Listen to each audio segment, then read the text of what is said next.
नमो भगवते वासुदेवाय। ओम नमो भगवते वासुदेवाय। ओम नमो भगवते वासुदेवाय। हरे कृष्णा कृष्णा, हम पढ़ रहे हैं श्रीमद् भागवतम कृष्णा स्कंद। हरे हरे हरे कृष्ण हरे कृष्णा कृष्णा कृष्णा हरे हरे हरे राम। हाँ,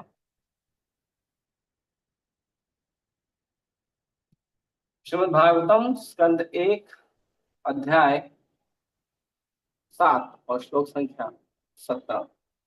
इति प्रियाम्बर्गो विचित्र जल्पये सात्वयित्वाच्युतमित्रसूतः अन्वाद्रवन्ते वन्दशित उग्रधनवा कपिध्वजो गुरुपुत्र रथेन।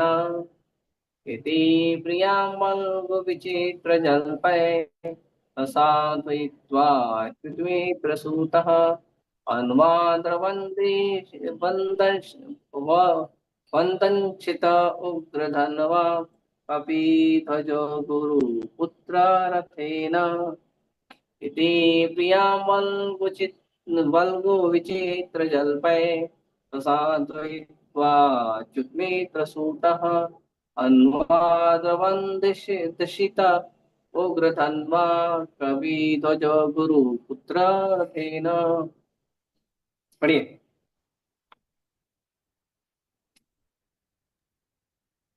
हरे कृष्णा प्रभु। हम्म। इति प्रियाम्बल्गुविचित्रजल्पैः अन्वाद्रवद्दं शित उग्रधन्वा कपिध्वजो गुरुपुत्रं रथेन। हरे।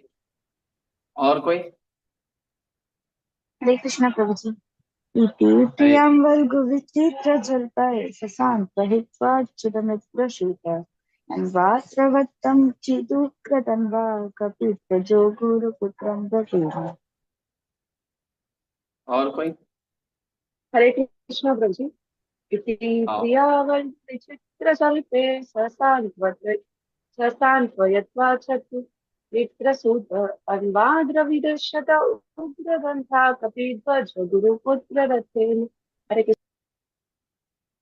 शब्दार्थ अनुवाद और तात्पर्य कृष्ण कृपा मूर्ति अभ्यर्थना भक्ति वेदांत स्वामी श्री गोपाल की जय।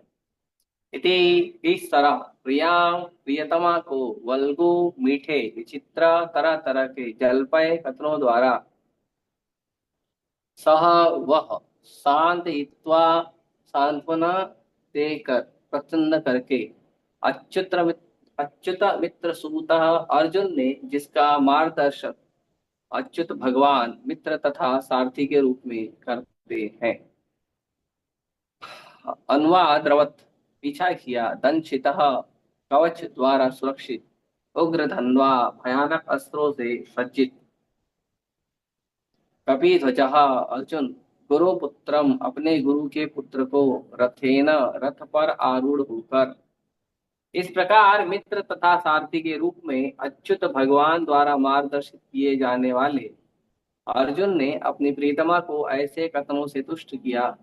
तब उसने अपना कवच धारण किया और भयानक अस्त्र शस्त्र से लैस होकर वह अपने रथ पर चढ़कर अपने गुरुपुत्र अश्वत्थामा का पीछा करने के लिए निकल पड़ा। अभी हम पहले का मंगलाचरण कर लेंगे, उसके बाद वापस से आप शेयर करिएगा, ठीक है। ओम ज्ञानतिमिरन्धस्य ज्ञानाञ्जनशलाकया चक्षुरुन्मीलितं येन तस्मै श्रीगुरवे नमः।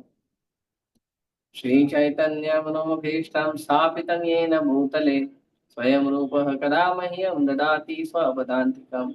वन्देऽहं श्रीगुरो श्रीयुतापदगमनं श्रीगुरून् वैष्णवांश्च श्रीरूपं साग्रजातं सहगणरघुनाथान्वितं तं सजीवं साद्वैतं सावधूतं परिजनसहितं कृष्णचैतन्यदेवं श्रीराधाकृष्णपादान् सह गणललिता श्रीविशाखान्तांश।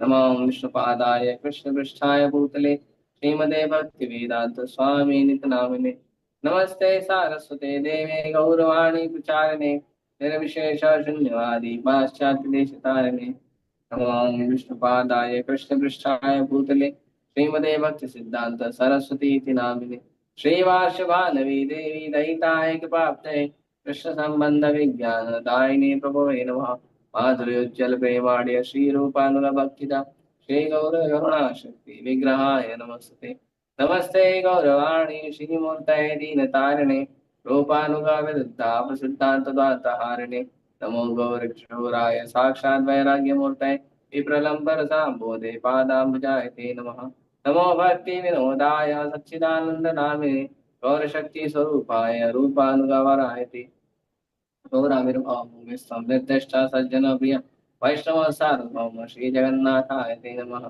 वाञ्छाकल्पतरुभ्यश्च कृपा सिन्धुभ्येव च पतितानां पावनेभ्यो वैष्णवेभ्यो नमो नमः नमो महावदन्याय कृष्णा प्रेमप्रदायते कृष्णाय कृष्ण चैतन्य नाम्ने गौतुषे नमः पंचतत्वात्मकं कृष्णं भक्तरूपस्वरूपकं भक्तावतारं भक्ताख्यं नमामि भक्तशक्तिकं हे कृष्ण करुणा सिन्धु दीनबन्धु जगत्पते गोपेश गोपिका कान्त राधा कान्त नमोस्तुते जयतां सुतरोर्पङ्गो मम मन्दमतिर्गति मत्सर्वस्य पादाम्बुज राधामदनमोहनो दिव्यद्वन्द्वारण्ये कल्पतरुमाधवः श्रीमद्रत्नागार सिंहासनस्थो श्रीमद् राधा गोविन्द देवो वृषालिवे सेवमानो स्मरामि श्रीमान् राससारम्भी वंशीवर्तटे स्थितः कर्षन् वेणुसुने गोपी गोपीनाथाय श्रीस्तुना सप्तकाञ्चन गौराङ्गी राधे वृन्दावनेश्वरी वृषभानुसुते देवी प्रणमामि हरिप्रिये जय श्री कृष्ण चैतन्य प्रभु नित्यानंद श्री अद्वैत गदाधर शिवासादि गौर भक्तवृंद हरे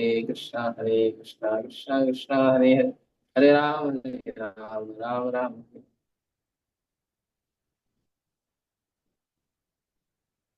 हरे कृष्ण। फिर से शेयर करिए। हाँ, उसके बाद 18 नंबर श्लोक में कह रहे हैं अनुवाद। राजकुमारों का हत्यारा अश्वत्थामा अर्जुन को दूर से ही अपनी ओर तेजी से आते हुए देखकर अपने रथ पर सवार होकर डर के मारे अपनी जान बचाने के लिए उसी तरह भाग निकला जिस तरह शिव जी के भय से ब्रह्मा जी भागे थे। पुराणों के पाठ्य सामग्री के अनुसार कह या अर्कह के दो शब्द मिलते हैं। कह का अर्थ है ब्रह्मा। इन्होंने एक बार अपनी पुत्री से मोहित होकर उनका पीछा किया जिससे शिव जी कुपित हो गए और उन्होंने ब्रह्मा पर अपने त्रिशूल से आक्रमण कर दिया। ब्रह्मा जी अपने प्राणों के भय से भाग गए। यहाँ तक अर्कह का संबंध है। वामन पुराण में प्रसंग मिलता है कि विंदुमाली नामक एक असुर था जिसे एक चमचमाता सुनहरा वायुयान दिया गया था जो सूर्य के पीछे पीछे यात्रा कर रहा था और उसके प्रकाश से रात्रि भाग जाती थी। इसके कारण सूर्य देव क्रुद्ध हो गए और उन्होंने अपने प्रखर किरणों से वायुयान को बिखरा डाला। इससे शिवजी कुपित हुए हो गए और उन्होंने सूर्य देव पर आक्रमण कर दिया। सूर्य देव भाग गए और अंत में काशी वाराणसी में गिरे पड़े। वह स्थान लोलार्क के नाम से प्रसिद्ध हुआ। अगला श्लोक। जब ब्राह्मण के पुत्र अश्वत्थामा ने देखा कि उसके घोड़े थक गए हैं तो उसने सोचा कि अब उसके पास अंतिम अस्त्र ब्रह्मास्त्र आवड़िक हथियार का प्रयोग करने के अतिरिक्त कोई अन्य विकल्प नहीं रह गया। अंततः जब कोई विकल्प नहीं रह जाता तभी ब्रह्मास्त्र नामक परमाणु हथियार का प्रयोग किया जाता है। यहाँ पे द्विजात्मजः शब्द महत्वपूर्ण है क्योंकि अश्वत्थामा द्रोणाचार्य का पुत्र होते हुए भी सुयोग्य ब्राह्मण न था। सर्वाधिक बुद्धिमान व्यक्ति ब्राह्मण कहलाता है और यह कोई वंशानुगत उपाधि नहीं है। अश्वत्थामा पहले भी ब्रह्मबधु कहलाता था। ब्राह्मण का मित्र होने का अर्थ नहीं है कि वह योग्यता में भी ब्राह्मण हो। ब्राह्मण का मित्र या पुत्र पूर्ण रूप से योग्य होने पर ही ब्राह्मण कहला सकता है, अन्यथा नहीं। क्योंकि अश्वत्थामा का निर्णय और प्रौढ़ता रहा है, अतएव उसे यहाँ जानबूझकर ब्राह्मण का पुत्र कहा गया है। ओम हरे कृष्ण। तो अभी यहाँ पे बता रहे हैं कि अर्जुन के बारे में बता रहे हैं, थोड़ा सा अर्जुन का वर्णन कर रहे हैं। तो अर्जुन के बारे में, अर्जुन को कपि ध्वजा भी कहते हैं। कपि ध्वजा मतलब अर्जुन जो रथ पे आरूढ़ होकर युद्ध कर रहे थे महाभारत में, उस रथ पे हनुमान जी अंकित थे। हनुमान जी को कपि कहते हैं। कपि मतलब जो वानर होते हैं उनको कपि। तो हनुमान जी रथ पर आरूढ़ हुए थे। अ, हनुमान जी का चिन्ह वाला ध्वज था, इसके लिए उसको कपि ध्वज कहते हैं। और अर्जुन को अ, कृष्ण का मित्र भी कहते हैं। और अर्जुन को कृष्ण से उपदेश प्राप्त होने वाला, कृष्ण का पुत्र या शिष्य भी कहते हैं। तो यहाँ पे स्पेशली अर्जुन के लिए यह उपाधि दी गई है क्योंकि अश्वत्थामा ने गलत काम किया था, अधर्म किया था। और अर्जुन जो है वो धर्म के पिता भगवान कृष्ण का मित्र भी है, धर्म के पिता भगवान कृष्ण का शिष्य भी है। इसीलिए अर्जुन को भगवान से जोड़ा गया है। तो जो हम यहाँ पर भी जो हमें उल्लेख मिल रहा है वो यही मिल रहा है कि लड़ाई धर्म और अधर्म की है। कल हमने चर्चा किया था कल हमने चर्चा किया था कि जो अश्वत्थामा है वो आतताई है। आतताई लोग अधर्मी होते हैं।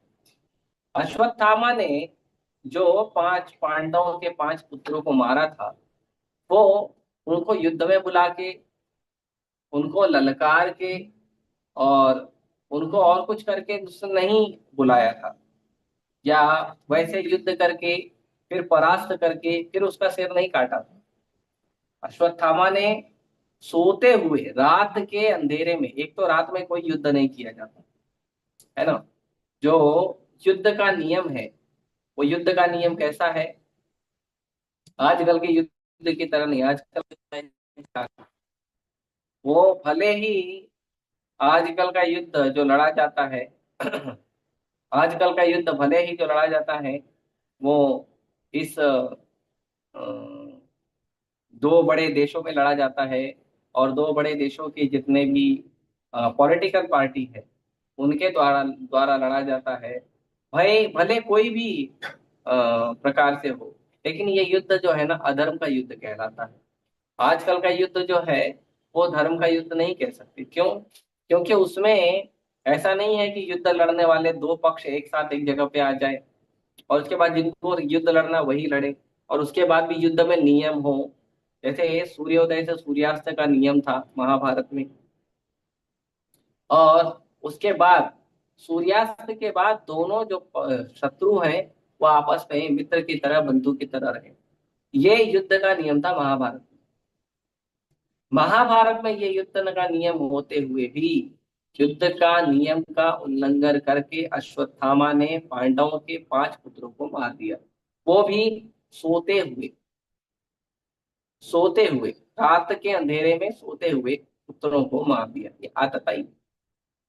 आजकल भी युद्ध जो होता है, भले 2 देशों का युद्ध हो रहा है, लेकिन लोग बिना बुद्धि के हैं, आतताई जैसा युद्ध करते हैं। किसी भी देश पे जाके मिसाइल गिरा देंगे, किसी भी देश पे जाके बम गिरा देंगे। अब उसमें जो युद्ध करने आया था वो भी मरता है।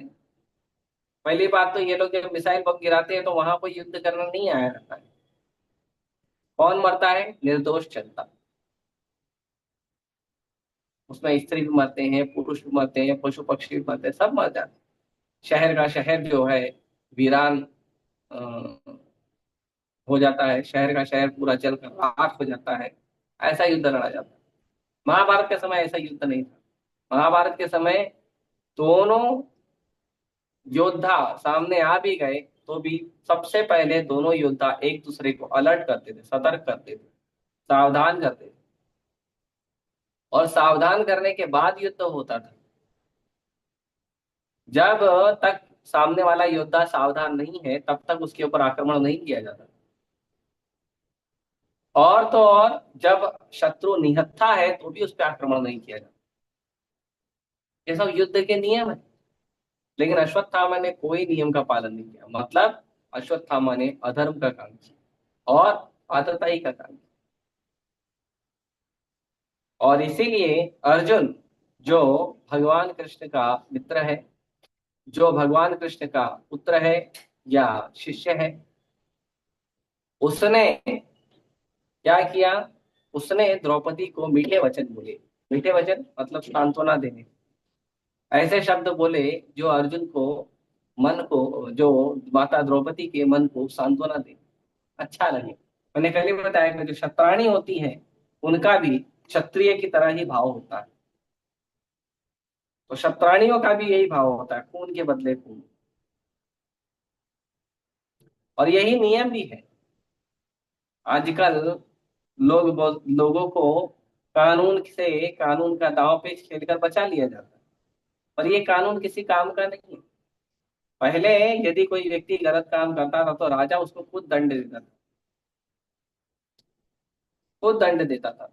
जो भी दोनों पक्षों की चर्चा होती थी, दो पक्ष आते थे, एक दूसरे से चर्चा करते थे, और साबित हुआ तो राजा खुद दंड देता। अभी तो कानून के इतने दांव पेच जानते हैं वकील लोग। हम्म, वकीलों को इसलिए वकील शब्द का जो है संधि विच्छेद करके बताते हैं, वाक किलीते इति वकीला। जो शब्दों से खेलता है उसको वकील कहते हैं। मतलब, मैं एक जोक बोल रहा हूँ ये कोई शास्त्र का नियम नहीं है। तो मतलब जो लोग शब्दों से खेलते हैं, जो लोगों को धर्म अधर्म से कोई लेना देना नहीं, पक्ष अपक्ष से कोई लेना देना नहीं, केवल शब्दों से खेलते हैं, हमारा रोटी पानी चलते रहे, उनको वकील कहते हैं। तो इस तरह से जो, जिसने गलत काम किया है, जिसने दंड स्वरूप काम किया है, वो व्यक्ति को दंड मिलना ही चाहिए। वो व्यक्ति को बिल्कुल भी शिक्षा मिलनी चाहिए। क्यों मिलनी चाहिए? क्योंकि अगर आपने उसको इस जन्म में शिक्षा नहीं दी, इस जन्म में दंड नहीं दिया, तो अगले जन्म में उसको वही दंड भोगना पड़ेगा। इसीलिए इस जन्म में दंड देना बहुत जरूरी है।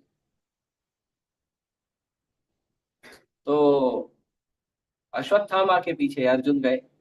अब अर्जुन और 5 पांडव तो अब जीते हैं, पूरा पृथ्वी जीते हैं। अर्जुन गए दंड देने के लिए।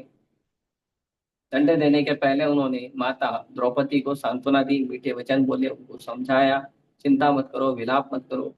जब भी कोई रोता है तो उस व्यक्ति को प्रेम के मीठे वचन बोले जाते हैं। ऐसे नहीं कोई रो रहा है तो और रो तू, और तेरी गलती, ऐसे नहीं कहती। हाँ ठीक है, आप बातचीत करिए, समझाइए, मीठे वचन बोलिए। शब्दों में बहुत शक्ति होती है। यदि हम सही शब्दों का उपयोग करेंगे तो हर व्यक्ति को हम जीत सकते हैं। लेकिन यदि हमारे शब्द ठीक ना हो तो हर व्यक्ति, अच्छा व्यक्ति भी हमसे कुपित हो सकता है, दुश्मनी कर ले। इसीलिए शब्दों को बड़े सावधानी से करना चाहिए। भगवत गीता में भगवान ने जो शब्द है, वो शब्दों की भी तपस्या बताई है। जैसे रूप गोस्वामी ने कहा है कि हमको वेगों को कंट्रोल करना चाहिए। तो वेगों को कंट्रोल करने में 6 वेग बताए हैं रूप गोस्वामी। 6 वेग में सबसे पहला वेग बताते हैं रूप गोस्वामी, वाचो वेगम। अपने शब्दों पर नहीं, आप अपने शब्दों को ठीक तरह से उपयोग करिए। आपके शब्द किसी को कठोरता, कष्ट नहीं पहुंचाना चाहिए। युद्ध में करते हैं लोग, युद्ध में करते हैं, युद्ध में एक दूसरे को कठोर वचन बोलते हैं, ऐसा दांत पीस पीस के गुस्सा करते हैं, युद्ध में बोलते हैं, युद्ध में या क्रोध में बोलते हैं। परंतु नहीं बोलना चाहिए। साधारणतः व्यक्ति वाक पटु होने चाहिए। वाक मतलब शब्द, शब्दों में पटु होने चाहिए। जो वाक पटु होते हैं वो अच्छी तरह से शब्दों को फ्रेम करके बताते हैं। और खास करके ये भक्त लोग होते हैं। भक्त लोगों में ही ये बुद्धि होती है कि वो शब्दों को अच्छे से फ्रेम करें, अच्छे से शब्दों को सजा कर बोले। कोई भी बात बोलनी है, बात को पहले सजाइए, ये आना चाहिए। जैसे आप देखो कि लोग रेस्टोरेंट में जाते हैं, जो बड़े बड़े होटल में जाते हैं, रेस्टोरेंट में जाते हैं, खाना वही रहता है, दाल चावल सब्जी रोटी यही रहता है, और क्या रहता है? हाँ, और कुछ फ्राई है, समोसा है, ये वही रहता है। लेकिन बड़े होटलों में जो सबसे एक विशेष वस्तु होती है वो ये है कि हर वस्तु को सजा के दिया जाता है। ऐसा निकाल के चम्मच से टप टप मार के दिया नहीं जाता, सजा के दिया। सब्जी अच्छे से सजाएंगे, दाल अच्छे से सजाएंगे, उसको उसके ऊपर अच्छे से गार्निशिंग करेंगे, सब्जी पे अलग, दाल पे अलग, चावल पे अलग, फ्रूट सलाद पे अलग, फ्रूट्स पे अलग, चपाती है उसको अच्छे से बना के उसको अच्छे से तैयार करेंगे। और मैं एक बार गया था, हम लोग ऑडिट करने गए थे वसई में। तो हम लोग वहाँ पे कंपनी में ऑडिट कर रहे थे। तो ऑडिट करने के बाद हम लोग कैंटीन में खाना खाने के लिए गए। तब तो भक्ति नहीं करते थे, थोड़ा सा अन्न अन्न ग्रहण करने के लिए गए थे हम कैंटीन में। तो कैंटीन में जब हम गए वहां पे, तो कैंटीन हालांकि बहुत छोटा था लेकिन अच्छा वहां पे अन्न मिलता था। तो वहां पे एक लड़का था जो मेरे ख्याल से एक आध साल हुआ रहेगा गांव से आके, और वो कैंटीन में कुकिंग करता था, वही सर्विंग करता था। तो उस लड़के ने जो है सलाद की सर्विंग किया था। देखो अभी भी याद है, इतना साल हो गया है। लगभग ये बात 2006-7 की होगी।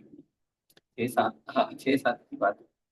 तो उस लड़के ने क्या किया था, उस लड़के ने सब कुछ दिया हमें, सब्जी दाल राइस सब दिया, बहुत अच्छे से सजा के दिया था। और वो जो उसने फ्रूट सलाद दिया था ना, फ्रूट सलाद उसने प्लेट में बना के दिया था। और उस प्लेट में उसने फ्रूट सलाद से पूरा गार्डन बनाया। वो खाने का मन नहीं कर रहा था, इतना सुंदर लग रहा था।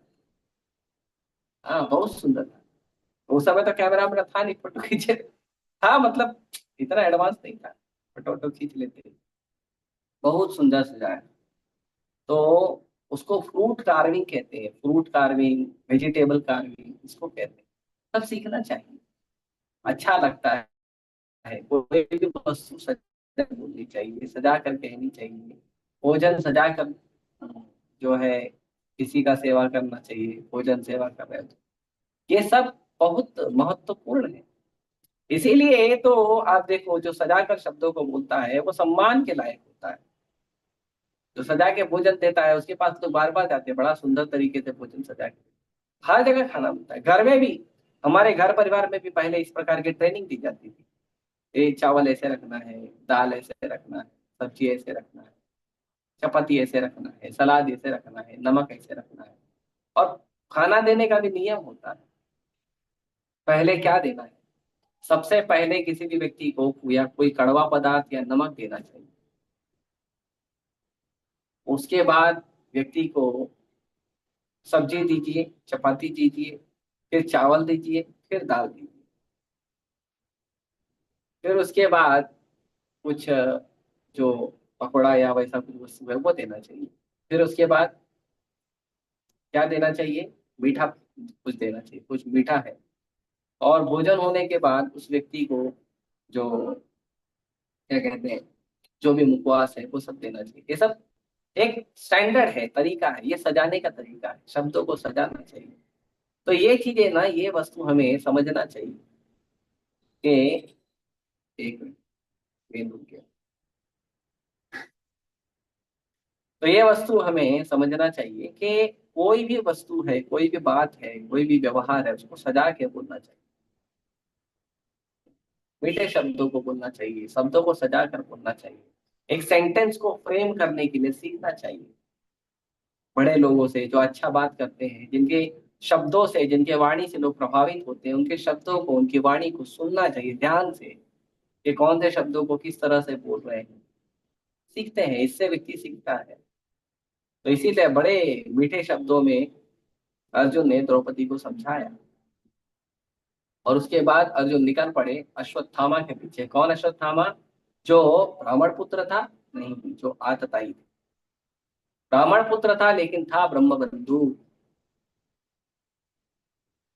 और जब अश्वत्थामा ने देखा कि अर्जुन उसके पीछे आ रहा है, तो अश्वत्थामा जो है वो तेजी से दौड़ने लगा। अश्वत्थामा भी रथ पे दौड़ रहा है, और अश्वत्थामा के पीछे भगवान कृष्ण अर्जुन के सारथी बन के, अर्जुन महारथी के रूप में उसके पीछे दौड़ रहा है।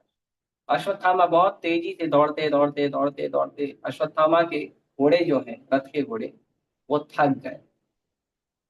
और थक गए जब अश्वत्थामा देखा कि घोड़ा अभी दौड़ नहीं सकता, रथ दौड़ नहीं सकता, तो अश्वत्थामा ने क्या किया, रथ से उतर के पैदल दौड़ने लगा। तो अश्वत्थामा रथ से उतर के पैदल दौड़ने लगा, तो अर्जुन रथ पे नहीं दौड़ रहे थे। अर्जुन ने क्या किया, अर्जुन भी रथ रोक लिया और अर्जुन भी पैदल दौड़ने लगे, और अर्जुन के पीछे पीछे भगवान भी दौड़ने लगे क्योंकि भगवान ने समझाएंगे ना आज। हम्म। उसके बाद अर्जुन जब दौड़ने लगे अश्वत्थामा के पीछे, तो वहां पे शब्दों का उपयोग हुआ है कि अश्वत्थामा जो है वो क्या है, ब्रह्म बंधु। तो यहाँ पे विशेष शब्दों को प्रभुपाद जी ने उपयोग किया है कि ऐसा नहीं है, क्षमा कीजिए, ऐसा नहीं है कि कोई व्यक्ति ब्राह्मण का पुत्र है तो उसे ब्राह्मण कहा जाए, नहीं। ब्राह्मण का पुत्र है तो उसे ब्राह्मण का उपाधि नहीं, उसको ब्रह्म बंधु का उपाधि दी जाती है। ब्राह्मण के पुत्र, कोई ब्राह्मण का सगा संबंधी है तो उसके लिए उसको ब्राह्मण का सगा संबंधी का उपाधि है, ब्राह्मण का उपाधि नहीं दिया। ब्राह्मण का उपाधि उसको दिया जाता है जो सच में ब्राह्मण है। इसलिए प्रभुपाद जी कई बार उदाहरण देते हैं कि हाई कोर्ट का, सुप्रीम कोर्ट का जो जज है, उसके बेटे को आप हाई कोर्ट सुप्रीम कोर्ट का जज नहीं बोलोगे, डॉक्टर के बेटे को डॉक्टर नहीं बोलोगे, टीचर के बेटे को टीचर नहीं बोलोगे, वकील के बेटे को वकील नहीं बोलोगे। उसी तरह ब्राह्मण के बेटे को ब्राह्मण नहीं कहना चाहिए। ब्राह्मण का बेटा क्या है, ब्रह्म बंधु। वो ब्राह्मण कब बनेगा, जब उसके अंदर ब्राह्मण के गुण आएंगे। ब्राह्मण के गुण क्या है, सत्य क्षमा दमा तपा शौचम शांतिर आर्जव एवं च ज्ञानम विज्ञानम सहितम। तो जो ब्राह्मण है वो, उसके गुण होते हैं सत्य क्षमा दमा तपा शौच। उसको सच बोलने आना चाहिए। ब्राह्मण है लेकिन झूठ बोलता है। और सत्य की पराकाष्ठा भी ये नहीं है कि जो हुआ है वो बोलना है, जो हुआ है वही बोलना है, वही सच है। लेकिन सत्य का मतलब होता है जो भक्ति के धर्म के अनुकूल है, वो सत्य होता है। क्योंकि धर्म सत्य है, धर्म के भगवान सत्य है। तो इसीलिए भगवान के अनुकूल, धर्म के अनुकूल जो वस्तु होती है उसे सत्य कहा जाता है। तो सत्य, क्षमा, क्षमा दमा, क्षमा मतलब शांत रहने वाला, दमा मतलब दमन करने वाला, अपने इंद्रियों का दमन करने वाला। आंख क्या मांग रही है, कान क्या मांग रहा है, नाक क्या मांग रहा है, मुंह क्या मांग रहा है, जीवा क्या मांग रही है, त्वचा क्या मांग रही है, हाथ क्या मांग रहा है, पैर क्या मांग रहा है, उसमें दमन करना कि जो उपयोगी है, जो जरूरी है उसे ही उपयोग करें, बाकी किसी वस्तु को न करें। तो सत्य, क्षमा, दमा, तपा, तपस्या करने वाला होना चाहिए। अपने जीवन में आगे उन्नति करने के लिए कुछ न कुछ तपस्या, कुछ न कुछ धारणा होनी चाहिए मन में। कम से कम मनुष्य जीवन के उद्धार के लिए उसे भगवान का नाम जप करना तो उसको करना ही चाहिए हमेशा। और भगवान की भक्ति के लिए अपने जीवन में कुछ न कुछ ऐसी वस्तुओं का उसे तपस्या करना चाहिए कि जो वस्तु उससे अच्छी तो लगती है लेकिन उसके जीवन की उन्नति में यदि बाधक है तो उससे दूर रहना।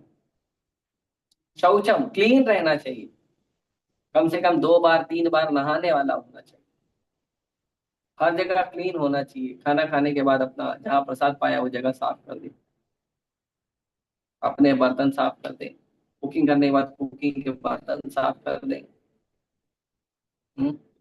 चेहरा साफ रखे, सुंदर रखे, कपड़े साफ रखे, अ, नहाए, स्नान करे, शौच जाए तो स्नान करे। ये सब साफ होना चाहिए, सफाई होनी चाहिए। जहाँ पे घर में रहते हैं, सोते हैं, वो जगह क्लीन होनी चाहिए। ये शौच, ये ब्राह्मण का गुण है। सत्य, क्षमा, दमा, तपा, शौचम, आर्जवम। और सिंपल लाइफ होना चाहिए, सिंपल लाइफ। खाना पीना नहाना धोना जो भी है सब सिंपल होना चाहिए। कोई बड़ा क्या कहते हैं उसको आदत नहीं होना चाहिए, कोई बड़ा आदत नहीं, सब सिंपल लाइफ। सिंपल प्रसाद लेना, सिंपल सोना, सिंपल लोगों से बात करना। ब्राह्मण सिंपल होते हैं, साधु सिंपल होते हैं। ब्राह्मण इतने सिंपल होते हैं कि ब्राह्मण से कोई भी व्यक्ति आगे बात कर सकता है, मित्र भी आके बात कर सकता है, शत्रु भी आके बात कर सकता है। इसलिए जो वृंदावन के 6 गोस्वामी हैं उनके बारे में कहा जाता है, धीरा धीर जन प्रिय प्रिय करो। जो वृंदावन के 6 गोस्वामी थे वो धीर और अधीर, धीर मतलब जो भक्त हैं, जो सज्जन लोग हैं उनको धीर कहते हैं, और अधीर जो दुष्ट हैं, जो समाज के उत्पाद मचाने वाले तत्व हैं, उनको अधीर कहते हैं। लेकिन दोनों दोनों धीर और अधीर दोनों लोग जो हैं, वृंदावन के 6 गोस्वामियों को प्रेम करते हैं, भगवान के भक्तों को प्रेम करते हैं। नारद मुनि कहीं भी चले जाते थे, भक्तों से बात करने के लिए, भगवान से बात करने के लिए, देवताओं से बात करने के लिए, असुरों से बात करने के लिए, कहीं भी चले जाते थे, डाकू से बात करने के लिए, और सब नारद मुनि को सम्मान करते थे। तो भक्तों को ऐसा होना चाहिए, सिंपल लाइफ होना चाहिए, कोई बहुत बड़ा लाइफ नहीं होना चाहिए। ब्राह्मणों का जो बड़प्पन है, ब्राह्मणों के अंदर जो बड़ापन है, जो विशाल ब्राह्मणों को बनाता है, वो है ब्राह्मणों का सरल स्वभाव। ब्राह्मणों का सिंपल स्वभाव जो होता है, सरल स्वभाव जो होता है, वो बनाता है ब्राह्मणों को महान। महान कोई व्यक्ति कोई बहुत महंगा कपड़ा पहनने से, महंगी महंगी गाड़ी में घूमने से कोई नहीं बनता। शैल प्रभुपाद हर जगह सरल थे, सिंपल थे, हर जगह, कहीं बहुत बड़ा शो ऑफ नहीं, हर जगह सिंपल है। शांति आर्जव एव च ज्ञानम विज्ञानम। ब्राह्मणों को शास्त्रों को पढ़ना चाहिए रोज, और विज्ञानम, उस शास्त्रों के अनुसार जीवन को जीना चाहिए। ये सारे जो गुण है, ये ब्राह्मण के गुण है। तो यदि कोई व्यक्ति ब्राह्मण बनना चाहता है, यदि कोई व्यक्ति को चेक करना है ब्राह्मण है या नहीं है, तो उसके अंदर ये गुण होने चाहिए। और ब्राह्मण का मतलब नहीं होता है कि कोई व्यक्ति थोड़ा सा भगवान का पूजा कर रहा है और पंडिताई कर रहा है तो उसको ब्राह्मण बोलते हैं। पंडित शब्द भी बड़ा गंभीर है। पंडित शब्द का मतलब होता है कि जो व्यक्ति सभी लोगों को समान देखता है। पंडिता समदर्शी है, तो पंडित मतलब सबको समान देखता है, समदर्शी होता है। तो ये पंडित के गुण होते हैं। ब्राह्मण के गुण क्या है? और ब्राह्मण के बारे में कहा जाता है कि ब्राह्मण कोई भी व्यक्ति जन्म से नहीं होता है। जन्म से क्या होता है? जन्म से शूद्र होता है। जन्मना जायते शूद्र संस्कारात् भवेत् द्विज वेद पाठ भवेत् विप्र ब्रह्म जानति इति ब्राह्मण। जब कोई व्यक्ति जन्म लेता है तो जन्म से वो शूद्र होता है, जन्म से कोई भी ब्राह्मण नहीं होता। जन्मना जायते शूद्र वेद पाठ भवेत् विप्र। जब कोई जब कोई व्यक्ति नहीं, संस्कारात् भवेत् द्विज। जब कोई व्यक्ति संस्कार होता है, उसका द्विज दीक्षा होता है, उपनयन संस्कार होता है, तब वो द्विज बनता है। द्विज मतलब दूसरा जन्म। द्विज में गुरु जो है पिता बनते हैं और शास्त्र जो है माता बनती है।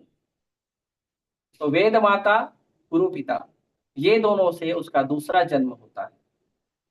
पहला जन्म होता है माता पिता से।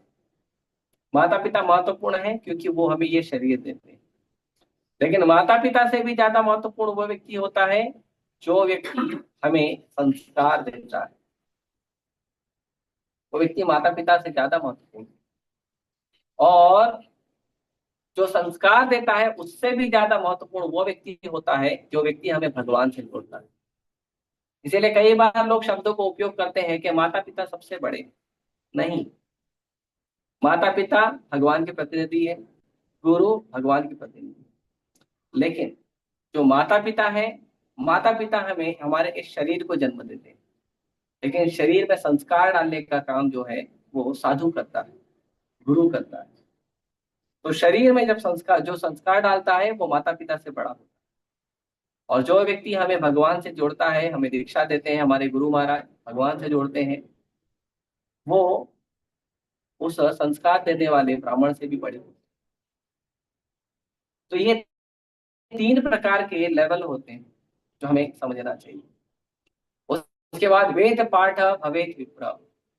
जब कोई शास्त्रों का अध्ययन करता है, वेद को पढ़ लेता है, शास्त्रों को पढ़ लेता है, पुराणों को पढ़ लेता है, तो उसको विप्र कहते हैं।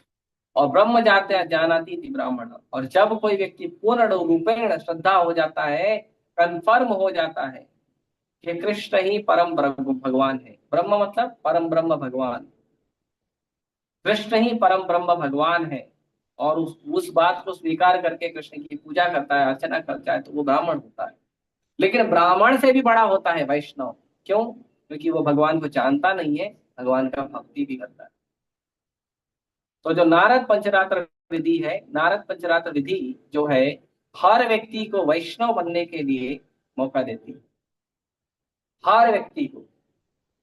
ऐसे तो अ, कोई जन्म से ब्राह्मण है या नहीं, क्षत्रिय है या नहीं, शूद्र है या नहीं, वैश्य है नहीं, वो देखा जाता है और उसके अनुसार उनको शिक्षा दीक्षा दी जाती है।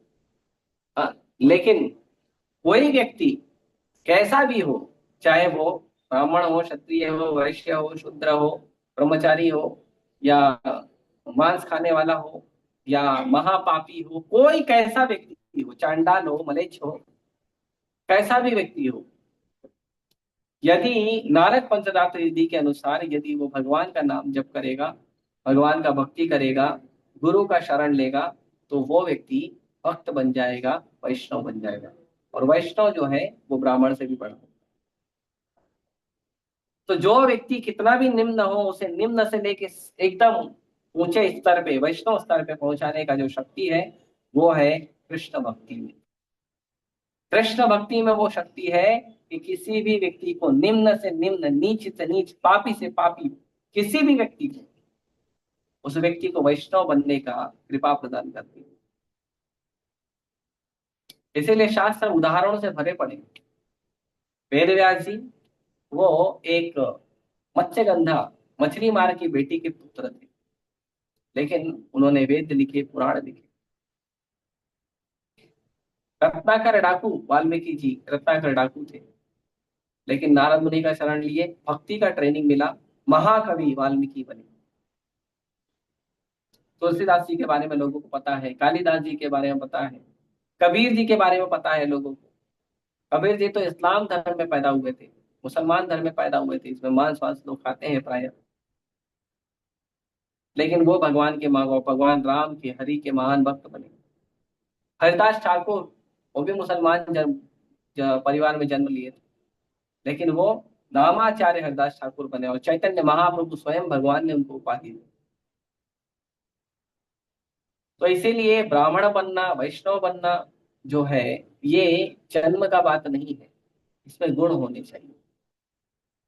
गुण है तो आपको, केवल तिलक लगा लेने से, कंठी लगा लेने से आप भक्त नहीं बनते। भक्तों के अंदर भक्ति के गुण होने चाहिए।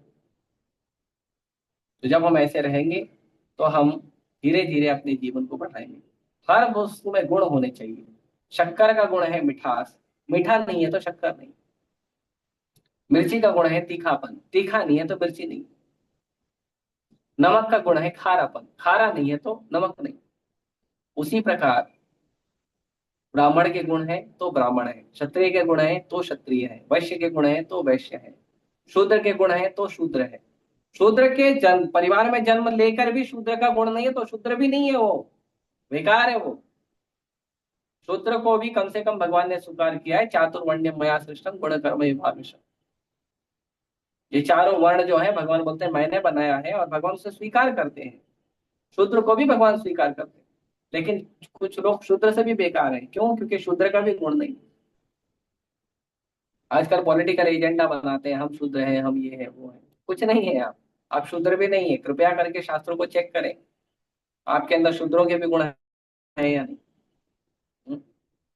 तो ये जो वस्तु है, इन वस्तुओं का ध्यान रखना चाहिए कि यदि कोई व्यक्ति कोई पद है तो पद के अनुसार गुण भी होने चाहिए, बिना गुण के पद नहीं होना चाहिए। और यदि आपको कोई पद प्राप्त हो रहा है कृष्ण कृपा से, साधु के आशीर्वाद से, तो अपने अंदर उन गुणों को विकसित करना चाहिए। उन गुणों को विकसित करने के लिए प्रयास करना चाहिए, मेहनत करना चाहिए, साधना करना चाहिए, तब जाके हमारे अंदर वो गुण विकसित हो। नहीं तो अश्वत्थामा जैसी हालत हो जाएगी। है तो ब्राह्मण का बेटा, इतना महान ब्राह्मण का बेटा है, लेकिन काम किया आतताई का, काम किया कृत्य एकदम ग्रंथ, खराब काम किया। सोते हुए बच्चों को रात के अंधेरे में गला काट के लिया है। कितना खराब काम, बताइए, ब्राह्मण का बेटा होते हुए ये काम।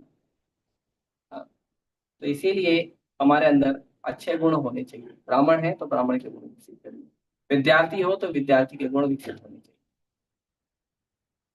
विद्यार्थी के गुण बताते हैं, काव्य चेष्टा बकुल ध्यान, कौवे की तरह चेष्टा होनी चाहिए, और चाहिए और चाहिए।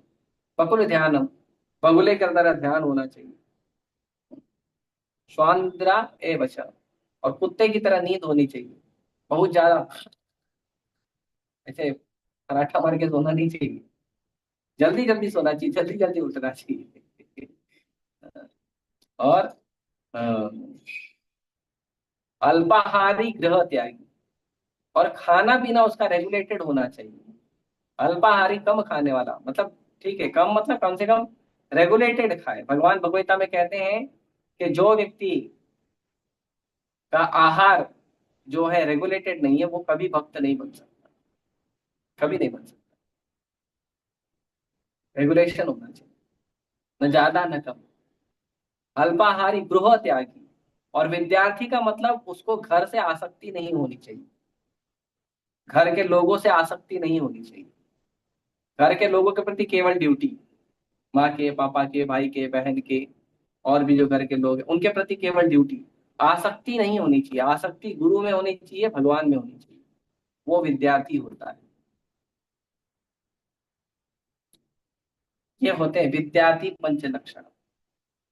आजकल तो विद्यार्थी को पसंद है इंस्टाग्राम, फेसबुक, मोबाइल, सब चीजें पसंद है। विश्व विश्व का गेम, वो विद्यार्थी थोड़ी है, उसमें विद्यार्थी के गुण है। तो विद्यार्थी के गुण का मतलब होता है ये 5 गुण होने चाहिए। तो इस तरह से कुछ भी हम बने तो उसके लिए ये गुण होने अत्यंत आवश्यक है। इन गुणों के साथ ही हमें हमारे जीवन को बनाना है। ठीक है, तो मैं यही रोकता हूँ अपने शब्दों को। किसी को भी प्रश्न है, विचार है तो पूछ। बोलो, तिलक लगाओ।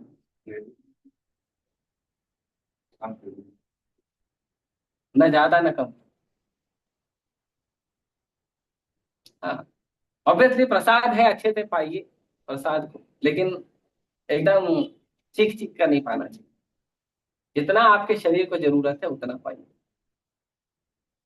रेगुलेटेड का मतलब होता है जितना आपके शरीर को आवश्यकता है। अब उसका सिस्टम है कि आप अच्छे से प्रसाद दिए, आपको अपना क्वांटिटी भी पता होना चाहिए। कोई 4 चपाती में पेट भरता है, कोई 5 चपाती में पेट भरता है, कोई 10 चपाती में पेट भरता है, कोई 2 चपाती में पेट भरता है। तो अपना पता होना चाहिए, है ना। और ठीक है, कभी कभी फीस्ट है तो दबा के खा लेते हैं। कम से कम रोज, रोज तो नियम होना चाहिए। तो अपना पता होना चाहिए। तो उसका सिस्टम ये है कि जब आप प्रसाद पाते हो, जब आपको प्रसाद पाते समय, पहले तो प्रसाद है ना मिनिमम लेना चाहिए। एक साथ लेके गोवर्धन नहीं बनाना चाहिए, मिनिमम प्रसाद लेना चाहिए। और उसके बाद प्रसाद जितना जरूरत है उतना लीजिए। और आपको जब पहला डकार आ जाए, पहला बर्फ आ जाए, है ना, तो मतलब अब लेना बंद कर दो, जितना है उसी को फिनिश करो। और दूसरी डकार आ गई मतलब प्रसाद फिनिश करो, जल्दी से जल्दी क्विक खत्म करो। ये बॉडी का सिस्टम है। भगवान ने बॉडी में भी सिस्टम डाला है, अलार्म लगा है। भगवान ने बॉडी में अलार्म लगाया है कि आपको कैसे प्रसाद देना है, इसका सिस्टम है। हाँ, पेट खराब है तो पता लगा डकार नहीं आएगी। अपना इलाज कराना चाहिए। वो तो ठीक है, फिर आपने ज्यादा खा लिए। तो ठीक है, फिर भी कई बार सिस्टम खराब होएगा, उसकी वजह से भी डकार ज्यादा आती है, कम आती है, तो वो भी चेक कर लेना चाहिए, सिस्टम खराब ना हो। पता चला बैठा पानी पिया, सिस्टम खराब है। कभी कभी भूख के कारण में डकार आती है कि शरीर में जब ज्यादा गैस बन जाती है, ज्यादा देर तक भूखे भूखा रहता है व्यक्ति, तो पूरे शरीर जो है वायु से भर जाता है। तो व्यक्ति पानी पीते ही डकार है, तो उसका मतलब नहीं है पेट भरा है। तो वो सब समझने योग्य बात है। पर भगवान कहते हैं कि हमें सिस्टम जो है न ज्यादा न कम, ऐसा ध्यान रखें। और किसी को कुछ? हरे कृष्णा प्रभु जी। आपने यस। ब्राह्मण के गुणों के बारे में बताया, सत्य, क्षमा, दमा, तप, शौच, आर्वजम। तो प्रभु जी शांति, इसमें हाँ। तो दमा मीन्स क्या? दमा मीन्स अपने इंद्रियों का दमन करने वाला। इंद्रियों का दमन होना चाहिए। इंद्रियां जो है वो हमेशा विषय की ओर भागती रहती है। इंद्रियों को कंट्रोल करना, उसको दमन करना कहते हैं। आंख जो मांगे वो दे नहीं देना, कान जो मांगे वो दे नहीं देना, जीभ जो मांगे वो दे नहीं देना। चेक करना जरूरत है या नहीं, नहीं जरूरत है मत दो, दमन करना। ठीक है। थैंक यू प्रभु। हरे कृष्ण। और कोई बात? ठीक है, हम यही रुकते हैं। रुद्राश्रम भागवतम की जय, श्री प्रभुपाद की जय। हरे कृष्ण।